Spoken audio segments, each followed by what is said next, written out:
Out of all the off-meta supports I've covered so far, we haven't done any videos on an ADC support, so it's only natural that we cover the queen of ADC supports. I was hiding! I guess make that the king of ADC supports. Twitch support first became a thing during last year's preseason when Ryan applied a slew of buffs and AP scaling additions to many of his abilities. And we did see a large spike in his usage around that time, but since then, people playing rat support has gone south, being seen in just about 0.8% of games. But while his overall win rate might look poor, in the right hands, Twitch support can still be a solo queue monster that can truly carry your terrible team to victory. And there's one player who's done so all the way to Master Tier. The player we're analyzing today is known as PUIGDEMONT SMURF, an EUW summoner who has split his time in solo queue between ADC, support, and jungle. His favorite champion is clearly Twitch, and he's played him in Season 11 and now Preseason 12 to some impressive results. I've exhausted checking all my avenues in attempts to find PUIGDEMONT, and aside from learning a lot about a Catalan politician, I've come up dry, so I'll tell you what I know. More than likely, this is truly a Smurf account because it only has ranked history spanning back to Season 9. In that season, he split his time evenly between Xerath in both mid lane and support, and Twitch mostly as ADC to the top of Diamond 1. In Season 10, he continued to mostly focus on those two champions, playing less games overall, but still making his way just below Master Tier to Diamond 1 once again. It wasn't until the tail end of Season 11, when he dumped the most time he's ever played into Twitch on this account, over 300 games, that he was able to push his account into Master. And once he got to Master, and now in Preseason, it seems like he's taken a liking to Twitch support. And that's a good thing, because it's the position he has had the highest win rate in with Twitch. In Preseason, he's already played over 130 games with Twitch, mostly as support, with a 56% win rate thanks to some new items where he continues to climb higher and higher to this day. Even though Twitch is one of the sneakiest champions in the league, he can't stealth past us talking about his weaknesses first. For one, most of the time when you pick an AP support, one benefit is that they come with hard CC, of which Twitch has none. Twitch is a snowballing champion, and if you aren't netting kills consistently throughout the early game, it can be easy to become worthless to your team in the mid and late game. He's squishy and has a terrible time against assassins or heavy lockdown and CC. And finally, and most importantly, you have to spend most of your time in the shadows, and nobody likes someone that plays like a rat. But even with all of these potential problems, PUIGDEMONT has found a way to make it work.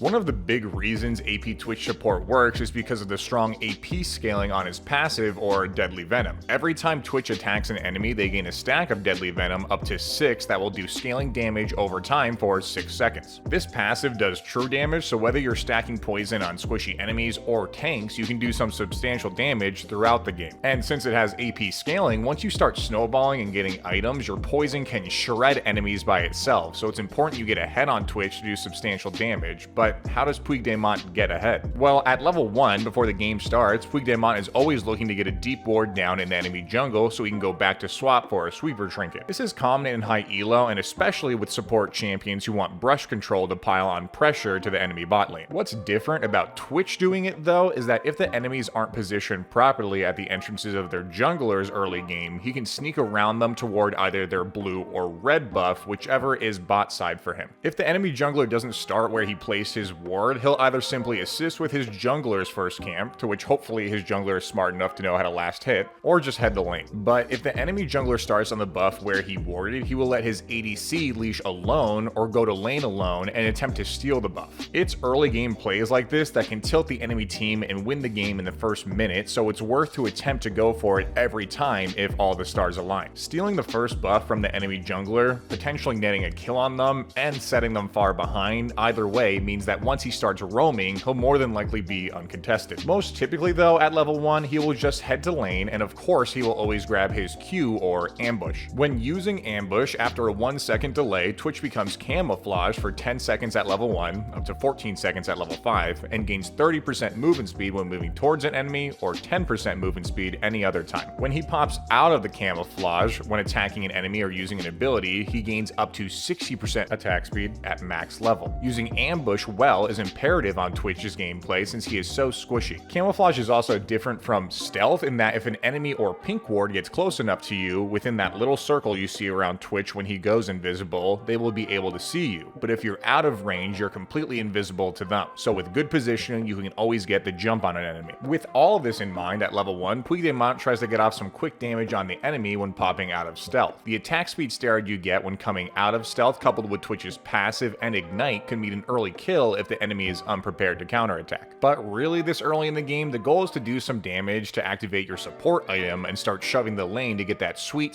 level 2 advantage. Using ambush well throughout the game can determine success or failure as Twitch support because your playstyle is heavily focused around roaming and surprising enemies. So keep in mind its super long duration even at level 1 of 10 seconds. You can use it pretty far away from enemies to get past standard wards without being seen, and maybe even further back than you'd expect thanks to the movement speed it gives. When you are in lane, that early sweeper we talked about comes in handy in clearing lane brush so you can sit there and apply pressure to the enemy since at any moment you can choose to go into ambush and they will be unaware. And that's really just one form of mind games that he plays with ambush. PUIGDEMONT is the king of mind games, pretending he's backing while he's in vision of the enemy or pretending to walk away from them to give them a false sense of security. He'll then camouflage once he's out of their line of sight to then chase them down and murder them just 2 seconds later. Oh, and there's more. If he doesn't get a kill or assist after coming out of ambush, the ability's cooldown will reset completely, which is important to know if you're trying to escape from someone trying to chase you down,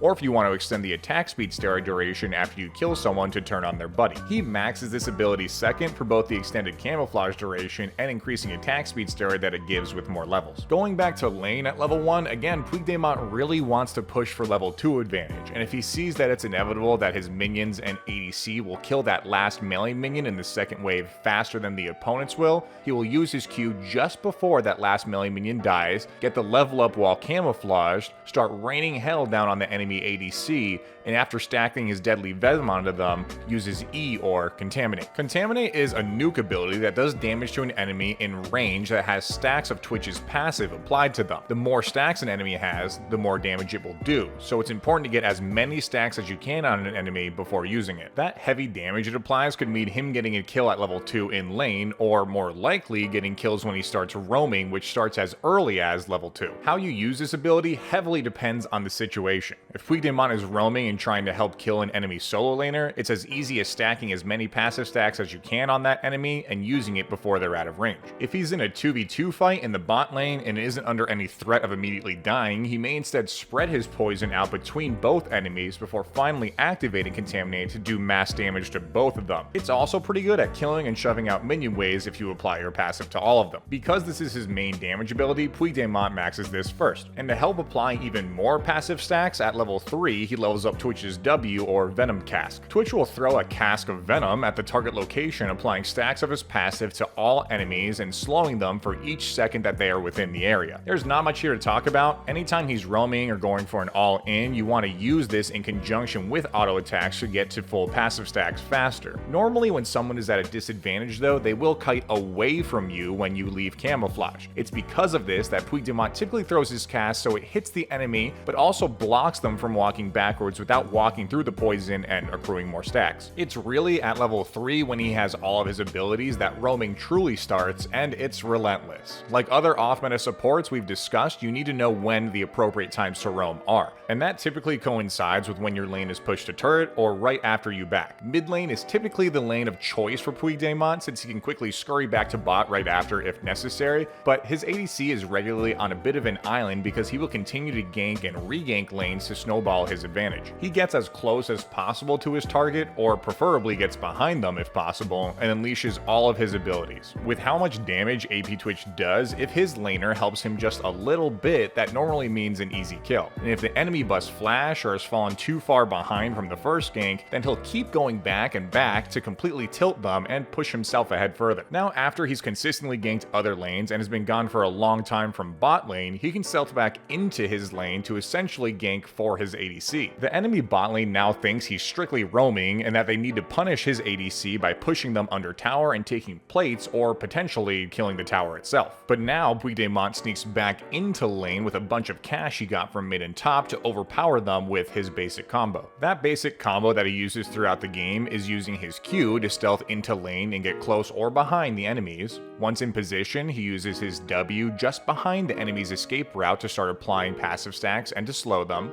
Start auto-attacking his target to do damage and increase his passive stacks even more, and then once they're at full stacks or almost out of range, he'll use his E, nuking them down and regularly netting a kill. He keeps up this pace throughout the mid-game, constantly looking for assassinations with camouflage, but also having the added benefit of being both great at killing neutral objectives and turrets. If he ever gets a kill, his attack speed can help that lane do some massive damage or even kill their turret. Or similarly, doing some crazy damage to Dragon, Rift Herald, or Baron thanks to his ambush attack speed and also constant passive stacks. So it's important to use his combo and roam effectively to help push the tempo up through the game. And once he hits level 6, he doesn't always need to use his combo because he levels up his ultimate or Spray and Pray. Spray and Pray heavily increases Twitch's attack damage and range, and also makes his auto attacks have the ability to pierce through multiple enemies, applying stacks of his passive to everyone they hit for 6 seconds. Having Spray and Pray active doesn't change your gameplay as AP Twitch that much. It effectively can help you do a bit more damage, easily apply your passive stacks to multiple enemies, or just play a bit more safe thanks to the increased range. And staying safe and having extra range is super important once teamfights start to roll around. The secret to teamfighting with Twitch support is that you really don't want to because of how squishy you are. If a teamfight is about to start, PUIGDEMONT will prefer to get a pick on an out of position or squishy enemy with massive damage to avoid having to teamfight. But if that's not possible and everyone is grouping real tight, his objective in teamfights is to stay safe, play back with his ADC, and blow up anyone who gets too close, whether that be a tank or a diver. If his team has a solid CC engager, or he can get a flank on the enemy, he will instead try to do mass AoE damage to the enemy team by applying his passive to multiple enemies with his ultimate and contaminate. So when you're trying Twitch support, assess the situation and either eliminate an enemy from the potential teamfight early, play front to back, or use your ultimate and a flank to produce your most DPS.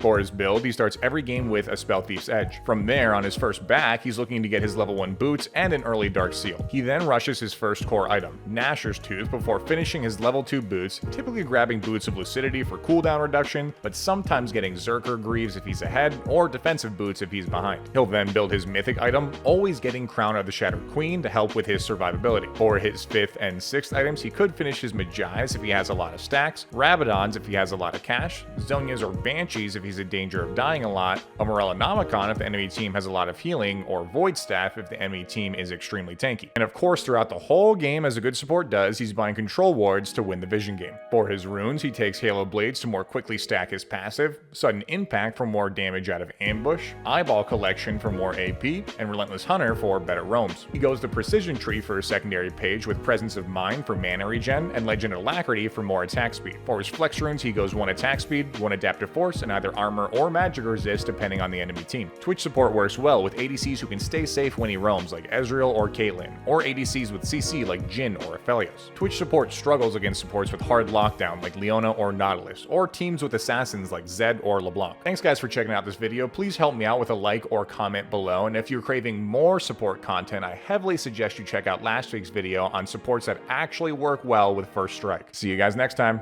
Peace.